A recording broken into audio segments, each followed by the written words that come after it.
Sejam todos bem-vindos ao Talks com Ecossistema, uma iniciativa do Ceará Habitats Digitais e do Sebrae Labs, programas aqui do Ceará. Eu sou Moisés Santos, consultor de negócios e startup, e neste canal queremos aproximar você desse ecossistema de inovação, de tudo que está acontecendo de bom aqui no Ceará. Se você está iniciando sua jornada empreendedora ou se deseja se aproximar desse grupo de gente boa que está fazendo tudo isso acontecer, nós queremos chamar você para conhecer o grande Thiago Guimarães, diretor da Bugabu Studio, que vai apresentar um pouco dessa empresa, da sua jornada empreendedora, para todos vocês aí que estão do outro lado. Thiagão, chega aqui, fala um pouco da sua história, fala um pouco da sua jornada, como é que você começou tudo isso? Fala, Moisés, cara, prazerzão, obrigado aí pela oportunidade de estar conversando com tanta gente. Acho importante a gente estar compartilhando, principalmente nesse segmento que é tão novo dentro da economia do mundo, né, do mercado de XR, esse caminho, quer ou não, que a gente criou com responsabilidade e aumentou a barra quando a gente fala agora de metaverso, né, que querendo ou não, estamos envolvidos dentro dessa jornada. E assim, cara, falando do conceito, principalmente assim do desafio que a gente teve lá atrás e vem acompanhando desde o começo nesse pretexto do que vai ser o metaverso, desde há 6 anos atrás a gente vem falando em tecnologias que vão tratar da, que a gente chama de nuvem da realidade aumentada, sabe, da AR Cloud Foundation. Isso já há 8 anos que eu faço parte, converso com eles, principalmente no campo da engenharia, e a gente faz parte do modelo em que, né, a gente procura uma maneira de elaborar um conceito em que a gente consiga unir o mundo virtual junto com o mundo real, enviando informações do mundo digital para o mundo real e do mundo real para o mundo digital. E esse era um conceito que a gente tinha já muito lá atrás, né, em que veio se tornar mais popular com esse conceito do metaverso, em que hoje a gente tem ainda muito a ideia desse ambiente 3D, em que a gente vai emergir 100%, mas ainda é muito amplo, né, o que de fato a gente pode estar explorando isso daí. Então, há 6 anos atrás, eu já trabalhava com a área de construção civil, né, principalmente na área de BIM, Building Information Modeling, trazendo a possibilidade da gente construir digitalmente certos elementos da engenharia, e conheci meu sócio, né, o Elson, que já trabalhava no campo de games e tinha a expertise na área de 3D ao vivo, né, que é a possibilidade da gente trazer qualquer tipo de elemento para um ambiente ao vivo mesmo, assim, quando estou jogando, eu escolho com o meu controle se eu quero que o cara vá agora para a esquerda, para a direita, e todo aquele cenário se adapta. Então, a renderização que acontece em milissegundos, né? E o mundo, por a gente estar, né, vivendo e convivendo, e o mundo vai se tornar 3D, essa tecnologia vai ser extremamente importante para todo esse projeto. Então, a gente começou muito nessa linha de conseguir transportar e trabalhar com modelos de engenharia dentro desse contexto, e voltado muito para a área da experiência, né? Porque a gente sabe que dentro desse mercado, da indústria do XR, da Extended Realities, né, que envolve essa realidade virtual e aumentada, está muito essa interface do homem-máquina, né, e da informação cliente, e quando a gente trabalha com isso envolve diversos pilares, desde da projeção e otimização do modelo em si, desse material e conteúdo que vai ser exposto para o cara dentro desse novo mundo, como também a maneira que ele vai interpretar e entender o que vai dentro desse mundo, né? E isso se tornou bem um dilema da gente explorar e guiar como é que vai ser esse próximo mercado. A gente está dentro do Metaverse Standard Forum, né, que é uma entidade mundial que foi criada agora, né, faz 2 meses, a gente uniu a galera da indústria para definir, cara, como é que vai ser esse novo padrão de comunicação. A gente vê o standard da internet, existem os padrões de tipo www, como é que o modelo é indexado, como é que um URL funciona, como é que é o IP, né? E tudo isso está sendo criado agora para o metaverso. Então, é uma coisa que a gente vem trabalhando há muito tempo de, quais os formatos de 3D que vão ser indexados dentro desse mundo, qual o tipo de Cara, é interessante, assim, modelagem 3D, PBR, então, assim, são coisas que entram muito no Technique, mas que nesse primeiro momento, nesses primeiros passos que nós estamos tomando, essa linha base vai ser extremamente importante, que é algo que vai envolver, né, o trabalho técnico de entendimento de como é que a gente pode criar um modelo 3D que vá ficar, pô, super sensível, útil e linear entre vários equipamentos e modelos, e como é que o ser humano, né, medindo vários fatores, vai entrar em contato com aquilo. Ou seja, velocidade de banda, né? Então assim, cara, pô, um modelo desse que a gente vai acessar, o mundo desse, pode ter mais do que 250 megas, sabe? Né? Tipo assim, então é uma coisa que ninguém sabe ainda mais ou menos como é que é a linha, essa linha de corte, que hoje a internet meio que tem, né, velho? Quando você pega assim, pô, não, você vai fazer um site de 30 mega para carregar, você é louco, né? Tem um milissegundos, tem um conforto ali da pessoa acessar isso.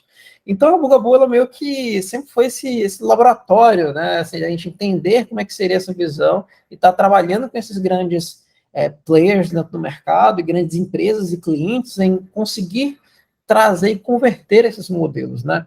Então, Enel, a gente tem trabalhado para tentar captar como é que o treinamento pode ser feito dentro de ambientes imersivos e em realidade virtual, né, a partir dos modelos de engenharia que eles já possuíam.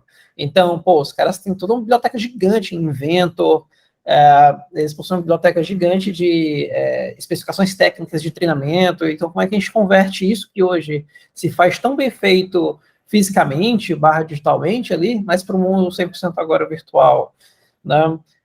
Junto com a ArcelorMittal, com o pessoal de P&D também, explorando como é que a gente pega também os modelos em Revit, ali, de projetos absurdos e complexos e delicados, para que se consigam ser apresentados, disseminados, né, e treinados de pessoas internamente para que aquele modelo e material pré-concebido dentro do time de P&D seja ali amplamente utilizado dentro de diversas frentes de comunicação que a empresa ali possui.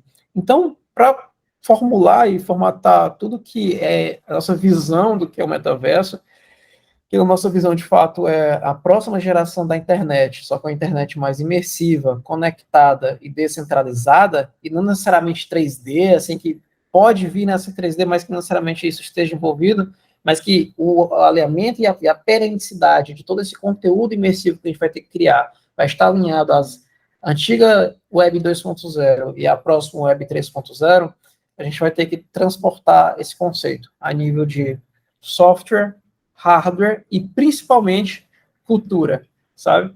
Que é o ponto mais complicado de quando você chega e vai implementar qualquer tipo de nova tecnologia. Então E aí, cara, Thiago, é muito massa você falar dessa visão, né? Que assim, a Bugabu trabalha quase, né, olhando para futuro, já dentro de um futuro, né? E aí você fala de clientes como a Enel, a ArcelorMittal. E aí, como é que a Bugabu está vendo assim? Quais são os próximos passos? Como é que vocês estão? Quais são as soluções que as empresas estão demandando de você, além dessas que você já citou? E que a Bugabu, para quem está nos ouvindo aqui, é uma referência hoje, né?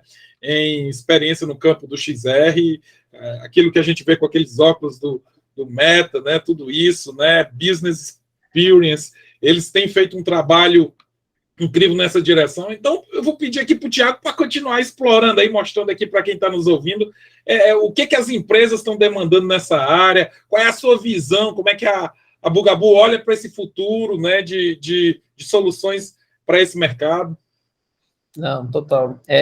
Então, a gente tinha muito esse conceito de lab e a gente sempre teve a iniciativa de estar na frente, né, dentro do que vai ser essa padronização.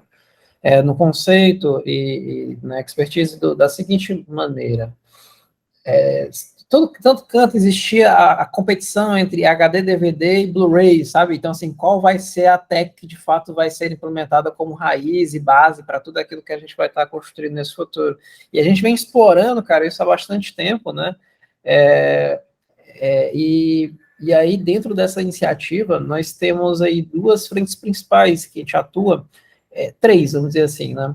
Que a primeira utilização de arte para explorar, de fato, que a gente entende que arte e experiências interativas que podem puxar a barreira de como é que a gente percebe o mundo.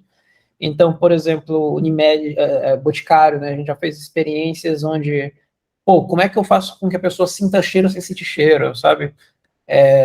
Como é que, pô, hoje dentro do smartphone a gente clica em botões que não são botões, né? Mas isso é um bug mental em que, assim, pô, a gente construiu dentro do... E mesmo a gente consegue perceber, se a gente pulou um número ali, ou então uma coisa que a gente queria digitar, peraí, eu não cliquei, porque existem microsistemas de design ali que te trazem gatilhos em que você consegue trazer esse recurso de você, pô, digitar super rápido dentro de uma plataforma como essa. Então, a gente usa muito da arte, então, essas experiências artísticas para testar essas coisas mais malucas, né? Então, isso é um lado que nós temos. Então, a gente tem uma exposição de arte, sabe, que tá tocando no Rio de Janeiro, foi Belém, sobre pintura rupestre. A gente tem outra exposição lá na Coreia do Sul também. Se quiser, eu posso até mostrar algumas coisas. A gente tem então a gente trabalha muito com artistas imaginando como é que vai ser essa UX, né, essa experiência dentro desse ecossistema.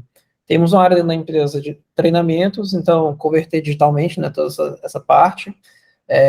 Então, o Enel, a gente concluiu agora com a BAT, nós temos uma plataforma completa só disso, a BAT British American Tobacco, onde treinamento de simulação de cura de tabaco, também o pessoal da indústria também, na parte de treinamentos na área da elétrica, sistemas fotovoltaicos. Então, e a terceira, em que é um spin-off, inclusive dentro da empresa em si, de realidade aumentada, que é a principal área que a gente atua mais dentro do segmento do XR, em que com um só link você pode acessar esses elementos 3Ds de forma muito simples e rápida, sabe? Então, se eu te mandar um link agora, ou então compartilhar contigo esse sentido do tempo, você pode bipar o QR Code e automaticamente já abrir sua câmera e você conseguir colocar um elemento dentro da sua casa, sabe? Então, assim, independente de qual equipamento você tenha, cara, o modelo 3D ali está preparado e ele é interoperável de tal forma em que, cara, se você está acessando no Android, ele vai abrir a realidade aumentada dentro do Android. Se abrir no iOS, vai abrir no iOS sem a necessidade de baixar aplicativo algum. Né? Então, entra nessa parte do UX, assim, de como é que isso tem que ser, pô, baixar aplicativo, às vezes fica chato, né, e tal, mas e se não baixar, né? Se só bipar e buff, ali, pronto.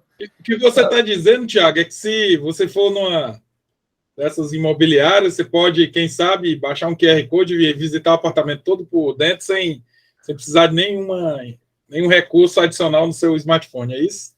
Exatamente. Ou então, assim, eu posso estar comprando online e no ato da compra online tem um QR Code e eu conseguir testar aquele móvel, aquele eletrodoméstico dentro da minha casa, sem a necessidade de fato. Então, assim, levar a experiência física para o digital e o digital para o físico. Então, como é que a gente cria uma experiência física, só que de forma digital? Pô, cara, eu queria testar como é que essa geladeira fica na minha cozinha, como é que essa cadeira fica na minha sala, porque tudo assim, será que cabe, será que combina, né, pô?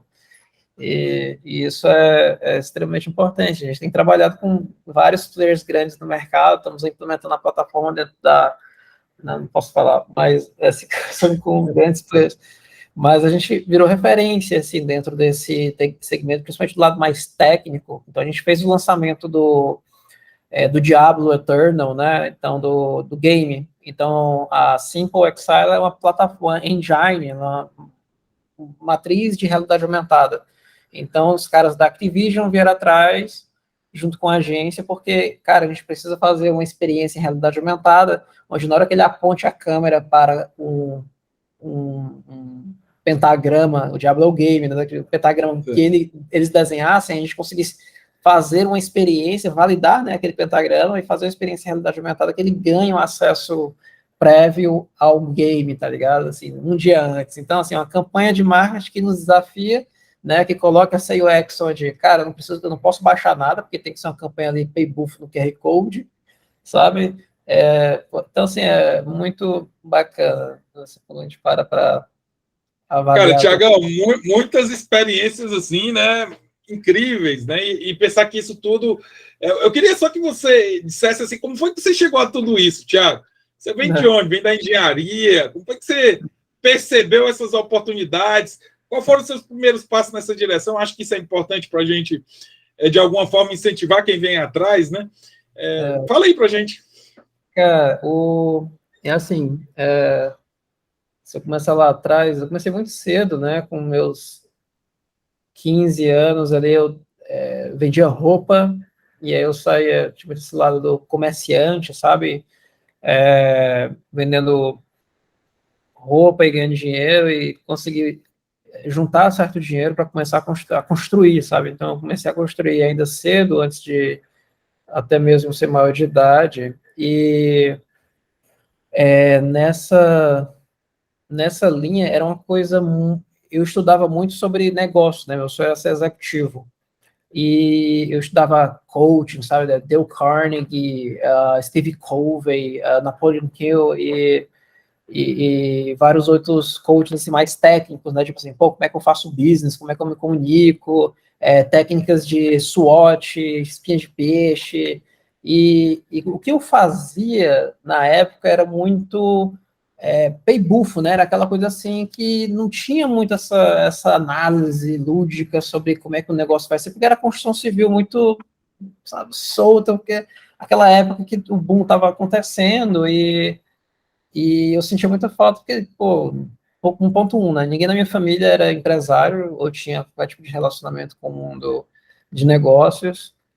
Tudo que eu via, eu sabia que eu podia aplicar coisas muito complexas em que, pô, não cabia dentro disso. E aí eu, pô, cara, não, vou parar aqui e eu quero trabalhar lá fora, né, nos Estados Unidos e, e entender como é que o negócio dentro do maior mercado de enterprise, né, que é a América do Norte, funciona. Então, eu entrei dentro de um programa de dentro da universidade ainda, para eu poder estudar lá fora, com o intuito de trabalhar dentro de uma multinacional. E assim que cheguei, eu consegui, né, um emprego lá com a Unilever, e aí passei um bom tempo lá trabalhando, e foi interessante, assim, que os caras, era um programa de trainee, e lá no Canadá, né, e aí, cara, qual a área que você quer atuar? Aí aqui eu pensei, cara, não, eu quero atuar na RH. Ah, na RH, não sei de engenharia, mas eu acho que assim, é a única área que tem contato com todas as outras áreas, sabe? Dentro da empresa. Então, pô, a gente estava dentro da Unilever, América do Norte, treinando vários outros setores da empresa, desde o comercial, criando treinamentos para a área da produção e da indústria, analisando índices de eficiência para entender uma matriz de skills de produtividade que faziam sentido alinhar com o time de produção. Cara, pô, eu entendo o índice de eficiência da forma, mas em qual parte da linha a eficiência é mais baixa, né? Onde os erros acontecem mais. Então, assim, entrava num nível estratégico dentro da operação, em que a gente começava a entender mais ou menos como é que tudo estocava, né? Dentro do comercial, dentro do financeiro, porque tinha que preparar a galera para todos esses outros ambientes.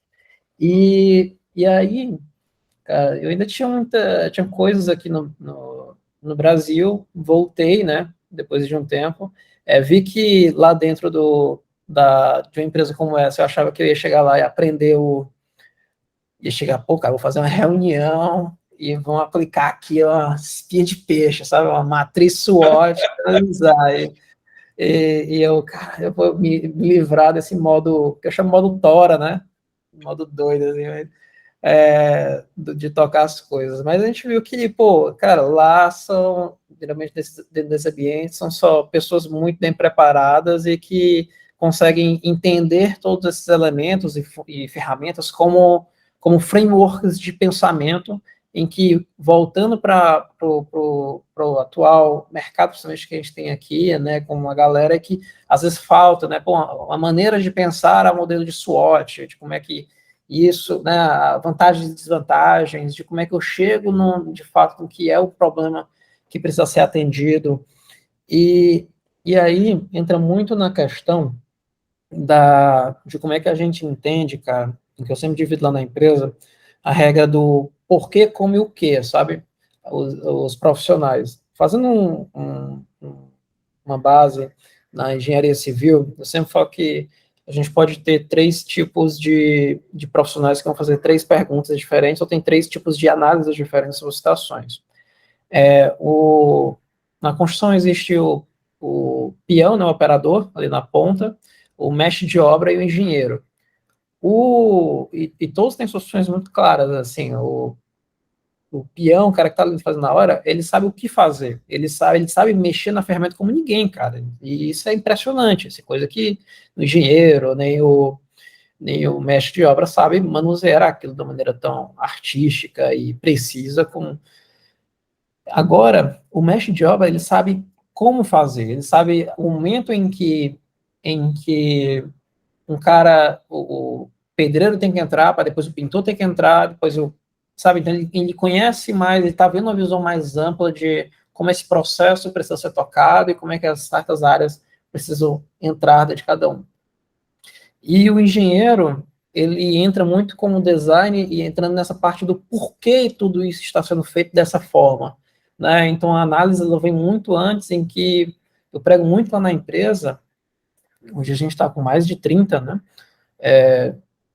Quase 40 pessoas, e, cara, é extremamente importante que tudo que a gente esteja fazendo aqui dentro, a solução, é que a gente consiga estar respondendo todos esses porquês, né? Por que que isso está sendo feito dessa forma, e que não seja só porque é bonito, né? E essa parada, e o porquê é bonito, às vezes tem que ter a justificativa do por que precisa ser bonito, né?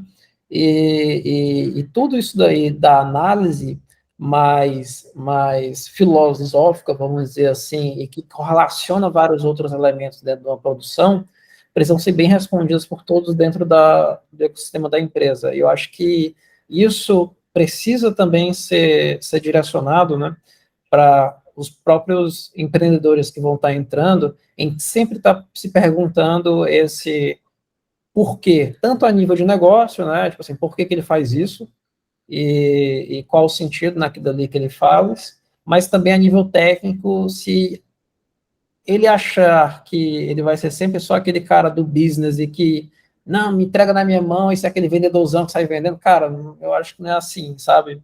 Eu entrando dentro desse segmento, beleza, cara, tive que aprender a mexer no Photoshop, tive que aprender a mexer, tive que aprender o que é design, sabe? Voltar para Norman Foster, e não dá só, porque a visão do porquê, às vezes, entra também numa polivalência, mas numa superficialidade em que você precisa entender todos os porquês que estão acontecendo dessas áreas para que faça sentido dentro de um grupo só. Porque muitas das vezes, assim, não, cara... Alguém tem que unir esses porquês, né? Ou alguém tem que alinhar esses porquês, né, Tiago? Esses porquês, e assim, e você que tem que fazer isso a nível de negócio, a nível de tech, sabe? E não que você vá definir como é que a tech vai ser, mas entender como é que a tech entra dentro do seu modelo, né? Então, o mínimo possível de compreensão e a velocidade que você faz para absorver as razões, como você realiza as perguntas para o time técnico, de como aquilo dali se encaixa dentro do seu modelo de negócio, que faça sentido, é extremamente importante, né? A gente já teve, assim, várias ideias de... Os caras sempre chegavam para a gente e falavam, cara, vocês têm que ter um leitor de realidade aumentada, que era assim, um aplicativo que lia qualquer coisa e fazia a realidade aumentada acontecer. Cara, eu não vejo por que a gente vai ter que fazer isso, porque, com certeza, algo assim, o Android e o iOS vão estar nativamente aderindo para isso. Então, se eu focar todas as minhas energias para criar isso, já chega a Apple e o Android fazem exatamente isso. Com a tecnologia própria e acabou-se, né? E assim, o que eu tenho que trabalhar é na produção de conteúdo, é no ativo 3D que vai ser desenvolvido para que eu atenda às demandas que esses caras vão definir como prioridade. Então, essa visão de eu sacar como é que os caras pensam, né? E o porquê que tudo aquilo está sendo feito, faz sentido, tipo, cara, faz sentido que eles vão colocar um dia lá dentro. A gente falava há 5 anos, e há 1 ano atrás, 2 anos atrás, eles realmente indexaram dos sistemas operacionais como um leitor de PDF, cara. Você tem um leitor de PDF ali, então assim, eu tenho um leitor de realidade aumentada nativo. Eu preciso adaptar os meus modelos que ele se torne interoperável para atender certas pré-requisito, sabe? Então, essa funcionalidade do, cara, a resposta vem do ativo para o sistema operacional, e não da plataforma para o ativo 3D, sabe? Então, muito E não bacana. querer inventar muita roda, né? Diz, cara, já estão aí, vamos operacionalizar o que está feito. Provavelmente eles vão entrar aí. E se eu quiser competir com os caras para eles me comprarem, eu vou ter que entrar na velocidade de dinheiro que eu não vou ter acesso agora, cara. Tá ligado? Então, assim, pô, eu tenho 2, 3 anos para isso daí acontecer. Cara, se me botarem 100 milhões, aí eu crio uma parada dessa, né? Porque eu acho que, assim, se me botarem 5 milhões de dólares aqui, a gente entra numa parada dessa, porque eu acho que vai crescer rápido o suficiente, criar techs, que de repente esses caras se tornem, fiquem interessados e, não, eu vou comprar esses malucos aí. E aí, Thiago, hoje vocês são quantos? Cara, 33. 33. Então aí, ó, se você está nos ouvindo e quer conhecer um pouquinho mais dessa experiência, a gente vai deixar as redes aqui do Thiago para que você possa, de alguma forma, né, aprender que essas soluções estão presentes aqui no nosso estado, que coisas incríveis estão acontecendo. Eu queria, Thiago, que você nos desse aí a sua visão. Qual a importância que você acha do ecossistema, né, desse ambiente de negócios? Como é que isso te ajuda de alguma forma? Sim.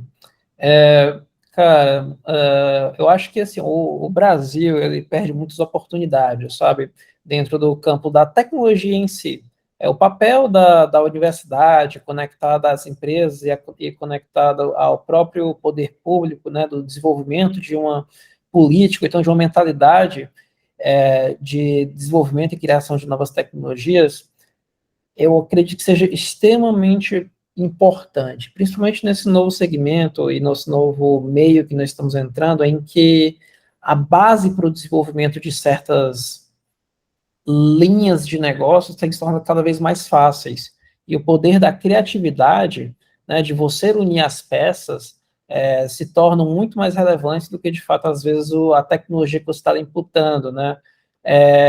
O exemplo disso, caso você queira criar um e-commerce, não precisa inventar mais a roda, né? Existem plataformas que, de repente, você consegue montar ali seu e-commerce e dar o seu tato de feeling do porquê, né, você está fazendo aquilo e contextualizar, tipo assim, cara, olha, a página do e-commerce vai ser um detalhe, né? A estratégia mesmo frente ao meu negócio é essa. E conseguir unir essas pontas do, cara, o que que vai ser a tech, o que que vai ser, até que ponto vai ser a tech, até que ponto vai ser o meu modelo de negócio, é extremamente importante. Aí por que que eu falo isso?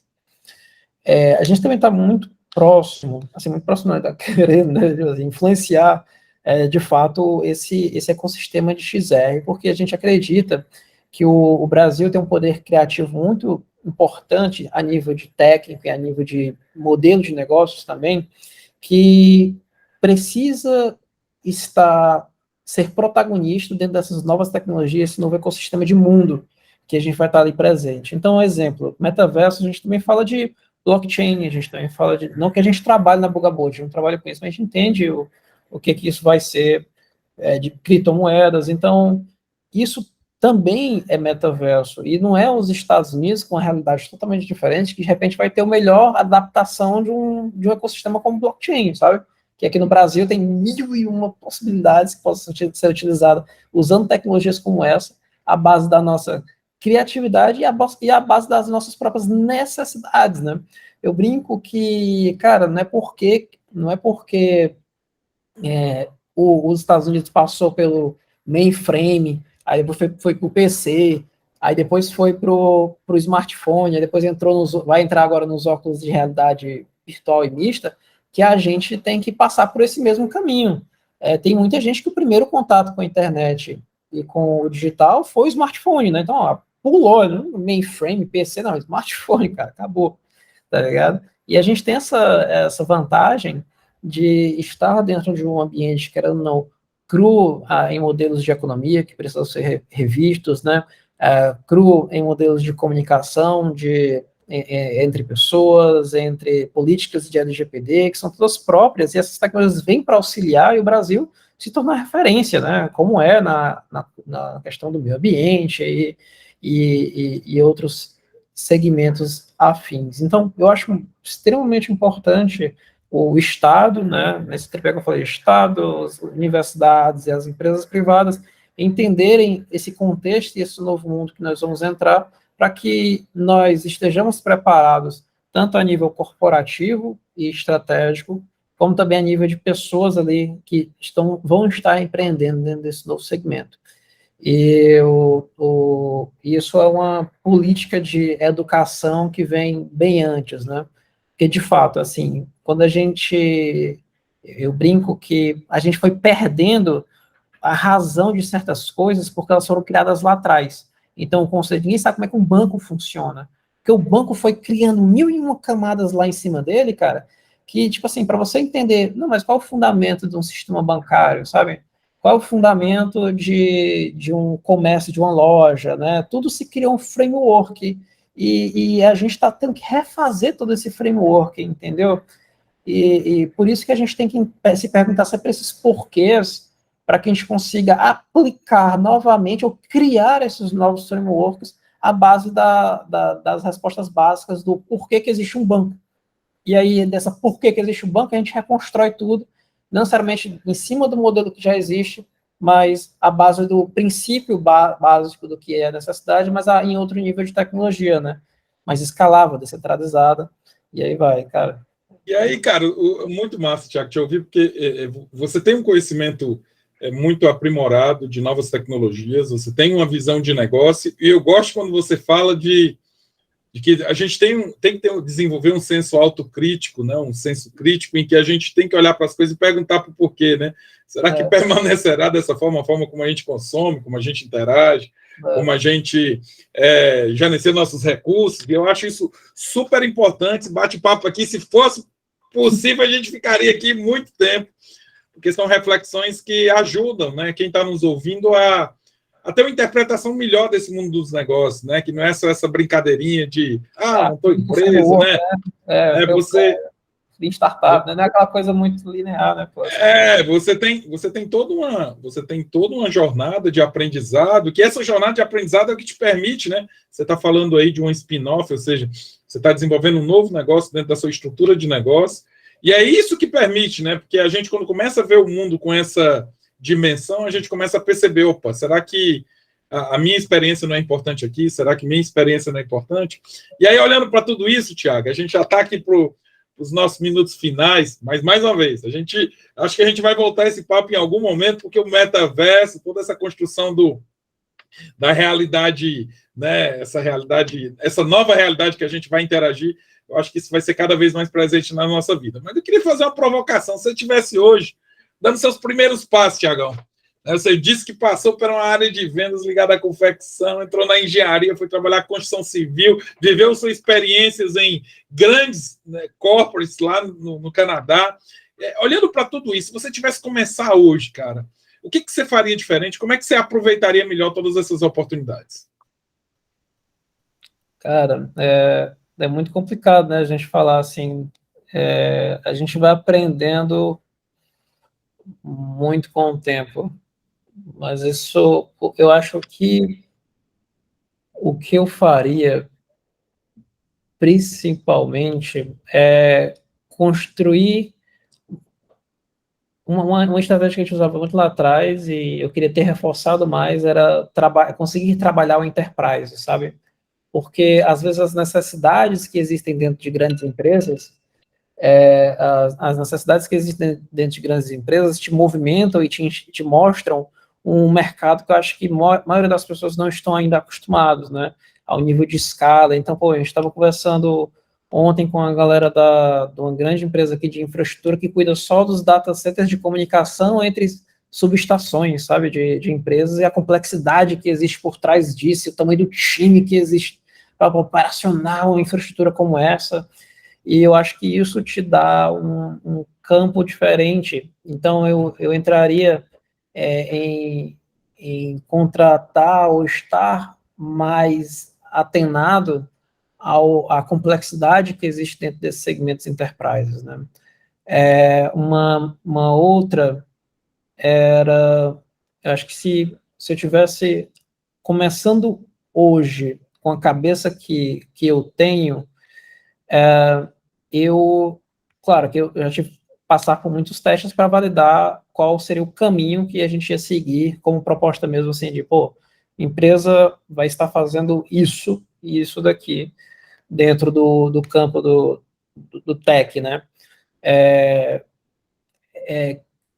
Criar, de fato, essa necessidade, porque a gente está muito da tech para o produto, e agora o produto, de fato, é que vai liderar a tech, né? Porque a gente já criou autonomia e a gente entende como é que a tech vai funcionar de forma muito mais clara. Então, o produto vai dominar sobre o que vai estar ali sendo respondido. Então, focar mais no produto e na utilização dentro no segmento, e meio que forçar a barra dentro de certas operações, porque, agora voltando para o enterprise, né? Qualquer coisinha, às vezes, que você mexe dentro de uma produção de um cara desse muito grande, é um ganho muito absurdo, sabe? Escalável, assim, por si só. Então, a escala pode acontecer de duas maneiras, né? Seja pela quantidade de clientes, ou seja pelo upsell, né? Da escala que o seu cliente por si só já toma de você. Então, quando você pega um cara enterprise e sabe trabalhar esse enterprise e coloca pessoas que entendam como trabalhar esse enterprise junto contigo, ela não só te dar essas novas visões do, porra, o mundo é muito maior do que esse, mas como também te patrocina, né? E assim que a gente chegou a gente tinha um escritório, né, retomando agora de novo, depois da pandemia, escritório em Lisboa, e assim que a gente meio que vai se internacionalizando, né? Porque ela está aqui, ela te leva para lá, ela te leva para cá, ela te leva para vários outros cantos, e você tem que estar preparado para atender essas demandas, mas, assim, ela te ajuda a te patrocinar, resolvendo um problema dela em diferentes no mundo todo, sabe? Então, acho que esse mercado é muito desassistido ainda no Brasil, porque a gente fica muito nessa visão de que nós temos, que a gente chega até nós, né? Que é pequeno, né? Um modelo de negócio muito próximo. E, sabe, a gente não vê o outro lado que é tão forte quanto, né? Quando você entra, às vezes, dentro do enterprise, é muito difícil eles largarem o osso, né? Porque o processo de compliance, de implementação, de incorporação no tecnologia, seja a mais simples possível, cara, é uma coisa muito grande, muito difícil de ser feita. É um processo muito lento, e depois que é conectado, difícil, realmente. Não larga mais, entendeu?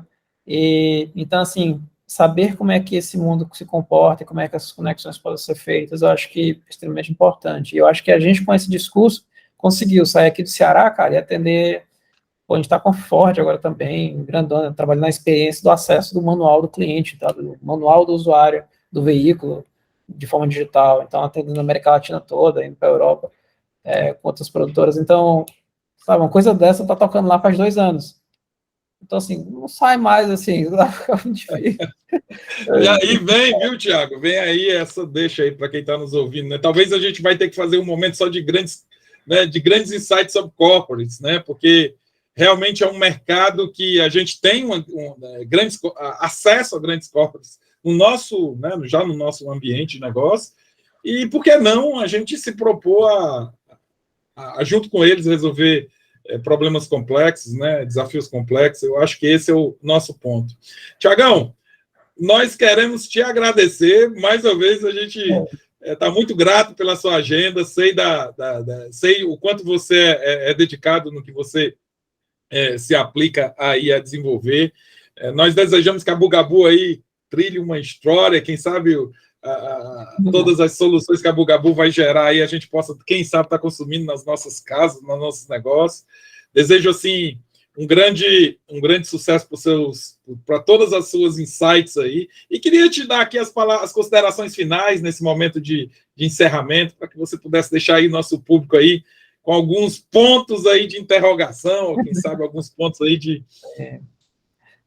Cara, então, Moisés, agradecer demais aí a oportunidade, eu sempre estou aberto para conversar, e eu tenho visões muito, assim, entre aspas, claras, né, do que eu entendo que o empresário, o negócio precisa estar visando, né, fora não só daquele comercialzão, do comerciante, mas sim da visão estratégica do que o negócio pode estar se tornando. Essa questão do porquê, né, você sempre tem que estar muito alinhado, e não só aquele do Simon Sinek, do Start with Why, do propósito massivo transformador, assim, né, que meio que mas o porquê, não, mas sim, mas também da tecnologia, sabe, você tem que estar muito ciente de responder vários porquês dentro da empresa para que essa sua visão se concretize, e você não Cara, desiste de tentar terceirizar, né, essa visão, porque às vezes não rola, e que você vá terceirizar, você precisa entender. Então não é simplesmente assim, pô, vou ter uma ideia, que chega 1.000 pessoas assim, né, com a ideia de fazer o próximo Uber, aí bota pro cara, mas isso aí já existe e tal. Às vezes a gente tenta simplificar os segmentos que nós não entendemos, né? Porque justamente não entendemos. Aí quando a gente, que nem você chega para o cara que trabalha com logística, né? Aí o cara vai pensar uma parada para saúde. E aí, tipo assim, pô, cara, por que tu não resolve nada na área de logística? Não, que é muito difícil. Não tem nada não ali. Tá. Eu acho que é porque tu entende mais do teu segmento e tu viu já, né, as barreiras que existem no segmento. Talvez essa tua solução pode até estar enviesada, porque tu não sabe os porquês também que rolam do outro lado, né? E as dificuldades também que existem dentro do mercado. E às vezes acho que é simples, né, Thiago? Às vezes você acha que é um saltinho, às vezes não tem dimensão do precipício que você tem que... Tá ali guiando, e eu acho que é extremamente importante do cara que está pensando em fazer alguma coisa, fazer esses porquês e entender intrinsecamente como é que a roda de uma empresa, de um negócio, acontece mesmo, né, para resolver essas soluções como essa. Então é o que eu digo, cara, bicho, começa com o porquê, se torna o cara que consegue entender, né? Isso é extremamente importante. Cria noção das palavras-chave que aquele segmento e mercado se utiliza para que você consiga, de fato, conseguir pesquisar. Tem uma parte muito interessante, eu estudava para mexer no sistema bancário, sabe? E aí eu ficava estudando, cara, um livrozão gigante do Instruments of Money Market, se liga? Em que era o conceito de como é que um banco funcionava. Aí um dia eu cheguei para uma gerente de banco e que me atendia na época, e eu perguntei, pô, tá estudando isso daqui? Ela, não, por que você não faz o curso do CPA 10 e CPA 20, que é um curso que eles fazem para se tornar gerente de banco, e lá os caras ensinam meio que... Ensinam como é que é a operação toda, né?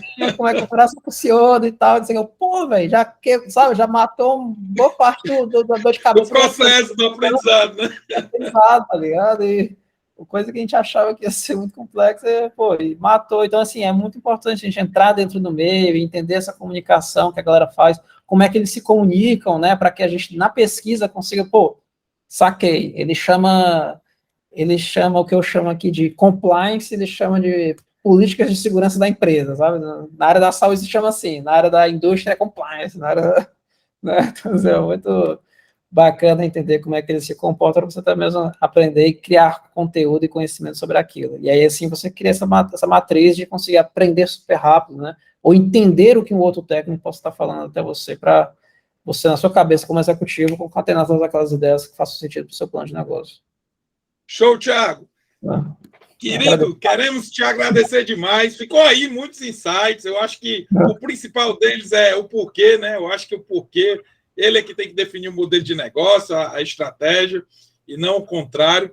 Então, querido, e você que está nos ouvindo, esse é o Talks com o Ecossistema, uma iniciativa do Ceará Habitat Digitais. Convidamos você a acompanhar esse canal, divulgar, né? Olha que massa se isso que o Thiago aqui compartilhou, chegar aí em Russas, chegar lá em Coreaú, chegar em Juazeiro, leva isso para mais longe, compartilha com suas redes, porque a gente sabe que assim a gente vai fazer do nosso estado um lugar de referência, porque nós vamos ter pessoas ainda melhores. Então, muito obrigado a cada um que nos ouve e até a próxima.